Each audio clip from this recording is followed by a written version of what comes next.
టీనేజ్‌లో వాళ్ళు పక్కదోవ పడుతున్నారు అని చెప్పి మనం అనుకుంటాం. కానీ వాళ్ళు ఏ విధంగా పక్కదోవ పడుతున్నారు? ఏ విషయాల్లో పక్కదోవకు వెళ్ళిపోతుంది వాళ్ళ గమ్యం అని తెలుసుకుందాం. సో, ఇప్పుడు నేను చెప్పబోయేవి కొన్ని అలవాట్లు వాళ్ళని లోపభూయిష్టంగా చేస్తున్నాయి. అందులో ముఖ్యమైనది ఏంటంటే రియాక్ట్.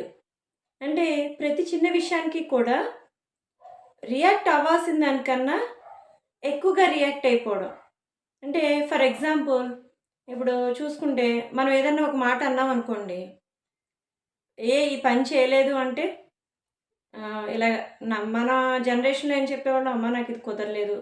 సో, దీనివల్ల నేను చేయలేకపోయాను, అవ్వలేదు ఇలా చెప్పేవాళ్ళం. కానీ ఇప్పుడు వాళ్ళు చేయలేదు ఇప్పుడు ఏం చేయమంటావు? కుదరలేదు, చేయలేదు. సో, ఇలా రియాక్ట్ అవుతున్నారు. సో, ఈ రియాక్షను ఏమవుతుంది అంటే వాళ్ళకి రిలేషన్‌షిప్స్ కూడా ప్రాపర్‌గా ఉండట్లేదు.